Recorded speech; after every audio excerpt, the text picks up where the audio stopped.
je vais vous proposer maintenant, non pas de partir dans une stratégie qui est présentée dans Coacher votre stress, puisque c'est l'objectif de notre rencontre aujourd'hui, mais simplement d'utiliser certains outils de la relaxation. On pourrait aussi parler de la préparation mentale, et en une heure, on ne peut pas tout faire. Du coup, je vais vous inviter maintenant à pratiquer. Je vous disais tout à l'heure, parler c'est bien, bavarder c'est bien, en même temps, tant que c'est pas passé dans le corps, ça reste encore toujours que de la rumeur. Le but du jeu maintenant, ça va être de mettre en place notre respiration. Vous allez dire, mais attends, moi je respire. Oui, effectivement, parce que vous êtes là vivant. Enfin, j'espère. Avec moi. D'accord? En même temps, la respiration peut se faire de manière différente.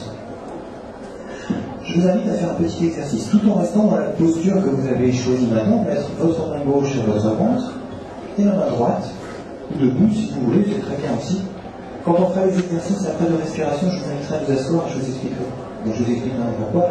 Quand on respire un peu trop, il peut arriver parfois qu'on ait un petit peu quand on a trop bu. Parce que là, c'est avec l'échange gazeux.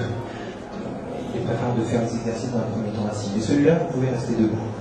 Main gauche sur le ventre, main droite sur la cage thoracique. Parce que la respiration est un des outils de base de la relaxation. Et un outil de base de la relaxation, vous l'avez compris, ça vous sert aussi à gérer votre stress d'une manière différente. La main gauche, comment faire pour la faire fonctionner d'une manière différente? Eh bien, c'est simple. Il s'agit simplement de faire tout ce qu'on nous refuse de faire, notamment sur la plage, d'avoir un gros ventre et de gonfler le ventre le plus possible. Vous avez tous vu, nous les hommes surtout, on est, allez, prendre ton ventre et puis sort un petit peu les pecs comme ça pour faire un petit peu plus viril, à la de Machin, vous savez, ancien cliché.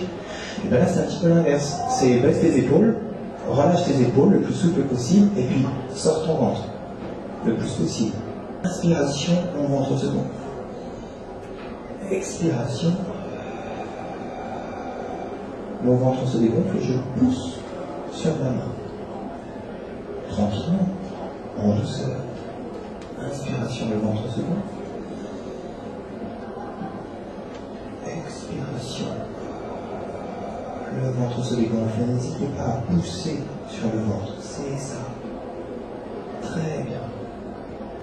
Il se met en place à l'intérieur. On est en train d'envoyer de l'énergie. N'oubliez pas que la respiration, c'est votre principale source d'énergie.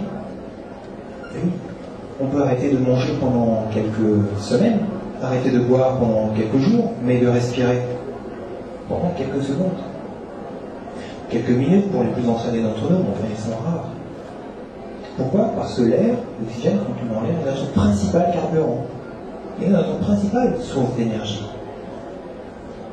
Juste avant de partir en vacances, comme c'était le cas, j'espère, pour la majorité d'entre vous, il ne vous vient pas à l'esprit de partir avec votre voiture et le réservoir de votre voiture à moitié vide.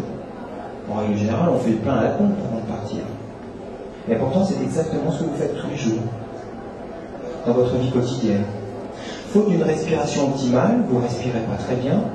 Comme vous ne respirez pas très bien, votre réservoir d'énergie est vraiment au plus bas. Comme si votre réservoir était à moitié vide. Avec une respiration optimale, vous avez la possibilité de compter jusqu'à 70% de ce potentiel respiratoire. 70%. Donc jusqu'à 70% de votre principale source d'énergie.